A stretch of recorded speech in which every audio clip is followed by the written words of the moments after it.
Do you know the many surprising connections between the deepest parts of space and the deepest recesses of our ocean?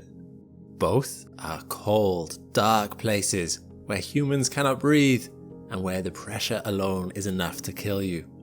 Both upset our normal experiences of gravity, providing explorers with a strange weightlessness or buoyancy if they could somehow survive being there in the first place. And both contain many unsolved, captivating mysteries. Our oceans are filled with life we've never seen before. And who can say what lurks in the unexplored corners of space? I was initially caught off guard when I heard that NASA had turned its attention towards exploring the hadal zones deep in the ocean. After all, NASA is normally about space. What are they doing deep under the water and on Earth? I'm Alex McColgan and you're listening to the Astrum podcast. Put on your diving gear and join me in a world of undersea facilities, uncanny life, and an environment so hostile we've mapped more of Mars than of this terrain on our own planet. But before we dive into any of that, here's something that not only helps me sleep, but also helps support the channel. Manta sleep masks are designed to create a blackout effect, making sure you receive the best sleep possible. They come in a range of different variants, from their original sleep mask to their Pro for comfort and breathability. However, if you love listening to these podcasts, there's also a sound version which will help you fall straight to sleep. Use my link in the description and the code Astrum at checkout to receive 10% off your next order. In 1957, a year before NASA was founded, a paper published by the Journal of the Royal Society of Arts claimed the deep oceans covered over 2/3 of the surface of the world, and yet more is known about the shape and surface of the moon than is known about that of the bottom of the ocean. This was a reference to the fact that in the world before echo-sounding technology was commonly used to map the seafloor, we didn't know much about the topography of what was down there. We've come a long way since then, but while we have mapped the moon thanks to satellites and telescopes, we have still only mapped 23.4% of the ocean floor in high resolution. In fairness, this still represents an area of 120 million square kilometers, about 3 times the moon's surface area, so the old saying no longer holds entirely true. Hence why we can instead talk of Mars, which has a surface area of 145 million square kilometers. But still, it's a profound gap in our knowledge of our own world. NASA was founded in 1958 with the purpose of expanding human knowledge of phenomena in the atmosphere and in outer space, and developing vehicles and technologies that would help them to do so. Exploring the ocean was not originally on their radar, or sonar. However, in 1978, NASA began monitoring the ocean with their first dedicated oceanographic satellite, CSAT, which was capable of collecting data on sea surface winds, surface temperatures, wave heights, and other features. This helped them learn more about our planet's oceans and their impact on the global climate. Still, some of NASA's most exciting forays into the ocean only began at the turn of the millennium. One way in which the sea can prepare astronauts for space is through simulated space experiences. About 8.7 kilometers off Key Largo in Florida is the world's only undersea research laboratory, Aquarius Reef Base. Built in 1986, it is a small, 3-roomed habitat large enough to house 6 people at a push, with a main room that combines sleeping and living quarters, an entry dock, and a wet porch for entering the sea around it. It was originally designed to help aquanauts remain at the bottom of the sea for weeks at a time through a technique known as saturation diving. By remaining at the depth of 19 meters, the human body becomes saturated with gas dissolved in its bloodstream, which allows these researchers to stay at depth without ill effects for much longer periods of time, 9 hours for one dive rather than 1 or 2 hours. This made it ideal for biologists wanting to study the local environment in situ. In 2001, however, NASA, along with other space agencies such as ESA, realized that it made a great space training location. The cramped living conditions mimic those found on the International Space Station, so astronauts who spent a week at Aquarius Reef Base would get a vital taster of what life would be like up there. It also allowed them to practice performing experiments and generally get used to the expected and unexpected aspects of life in a hostile environment. NASA began the NEMO program, or the NASA Extreme Environment Mission Operations, and that same year began sending their astronauts to the habitat. There have been 23 NEMO missions since then, merging astronaut crews from a variety of different space agencies, which lasted up to 3 weeks. Astronauts there became aquanauts and got the chance to don deep spacesuits, getting a taste for what spacewalks might be like outside of our planet, readying them for the day humans return to the moon or go to Mars. This was not the only use NASA had for the ocean, however. Perhaps the most significant training was not for NASA's astronauts, but rather for the machines that would one day visit the largest oceans outside of planet Earth. Let's now go deeper and consider the exploration of alien oceans. Our solar system is home to many large oceans outside of Earth. Jupiter's moon Europa and Saturn's moon Enceladus, to name just two, have significant bodies of water beneath their kilometer-thick icy surfaces. In spite of only being 1/4 of the Earth's diameter, scientists believe that Europa holds twice as much water as all of our oceans combined. This is an intriguing concept, as even though no sunlight penetrates down to those depths, the mixture of liquid water bordering a rocky inner crust would make both of these locations ideal candidates for life. Scientists have considered how to best test to see if life really has arisen in the oceans of icy moons.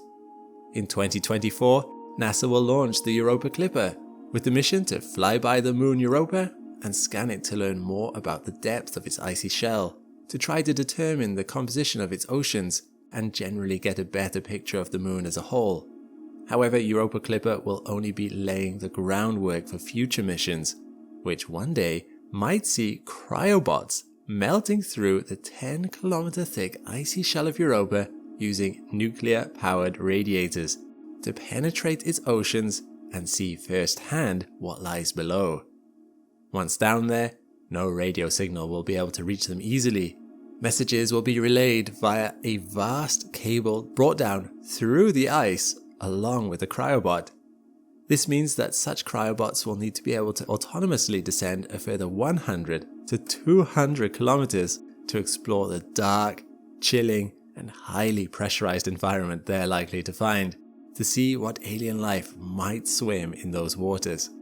So, with a mission objective on the horizon to explore deep, dark waters in search of never before seen life, what better place to start than the unexplored oceans we already have at home? The deepest parts of the oceans on Earth are only 11 kilometers deep, but due to the gravitational differences between Europa and Earth, the pressure you'd experience between the two are much more comparable than you might think. Europa's 100-kilometer deep ocean is thought to have a hydrostatic pressure between 130 to 260 megapascals, which, if it existed in an ocean on Earth, would equate to a depth of around 13 to 26 kilometers. This is much better than if you'd had to go hundreds of kilometers down on Earth, but it's still no picnic. Pressure at the bottom of the Mariana Trench, the deepest place in our ocean, is 1,100 times the pressure on the surface, which is enough to crush the individual cells in the human body, or to implode most submarines. And yet, life survives there, and it doesn't just survive, it thrives. The deep-sea explorers of the Galapagos hydrothermal expedition in 1977 were shocked to discover not a barren wasteland, but thriving ecosystems gathered around hydrothermal vents on the ocean floor down there. Tube worms, crabs, and fish were found in rich abundance. As scientists performed more dives, they found all manner of strange life forms down there. Shrimp like amphipods the size of your hand, giant, ethereal, big fin squid that were 8 meters long and looked positively alien.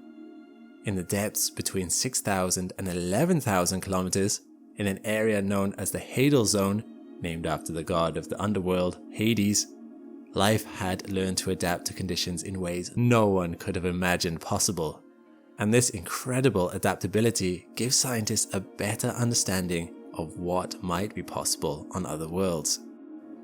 The deepest parts of the ocean are mostly found near the fault lines of continental plates, where one plate subducts under another.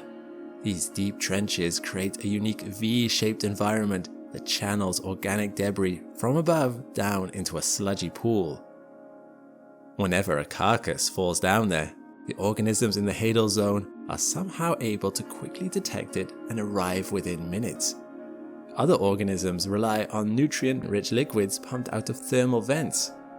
If you added up all these trenches into one landmass, you would end up with an area the size of Australia, a whole unexplored continent. NASA wants to explore these regions using autonomous drones, perhaps whole swarms of them that would be able to detect locations of interest such as thermal vents, and would be able to map out the terrain using cameras and onboard AI, similar to that used by the Perseverance rover on Mars. It's a challenging task. Not only would such a drone need to be able to withstand the excessive pressure, but the temperature around such thermal vents can spike to hundreds of degrees. Drones would need to be able to survive rapid temperature swings if they are able to survive. In 2014, one such deep-sea drone known as Nereus was sent into the Kermadec Trench off the coast of New Zealand. This is the area NASA has selected as testing ground for its new equipment. However, sadly, Nereus was not able to survive the pressure down there, in spite of having succeeded on Hadal dives before, and it imploded. Pieces of plastic were later found floating to the surface. NASA's latest drone is Nereus's descendant, a smaller, lighter, autonomous submarine known as Orpheus. Orpheus has yet to enter the depths of the Hadal Zone. Instead, it is being put through its paces in shallower waters. But if it works, its lighter design would make it easier to transport on a rocket to the oceans of Europa at some point in the distant future. Although, this dream might not be so distant after all. In 2023, NASA's Planetary Exploration Science Technology Office gathered a team of 40 top researchers from multiple fields in the California Institute of Technology to discuss how close we might be to making this trip. A surprising amount of technology needed is already there. Their conclusion was that the mission was feasible, scientifically compelling, and the most plausible near-term way to directly search for alien life in situ on an ocean world. With the combined information being gathered by Europa Clipper and the technical experimentation being done with Orpheus and other autonomous submarines like it, perhaps it is something we will see within our lifetimes, although no concrete plans have been made yet. When it finally does happen though, and a human-made drone starts to swim in those dark seas across the gulf of space, what will it see? Perhaps it will feel strangely like home. We are water-based life forms here on Earth. The first large, complex animals formed in our oceans. All life is dependent on water to live. Rather than arid, rocky and dusty wildernesses, there will be something strangely soothing about exploring oceans beyond our own, like entering a place we already know, even though we've never been there before. Might it be comforting? Or might we start to feel excitement and a little fear when something comes swimming out of the darkness? Well, that's all we have time for today. I hope you've enjoyed listening to this podcast on NASA's efforts to explore Earth's oceans. If you like what you've heard, please feel free to follow us for more podcasts on other fascinating space or Earth topics. But for now, I'm Alex McColgan, and this has been Astrum. All the best, and see you next time.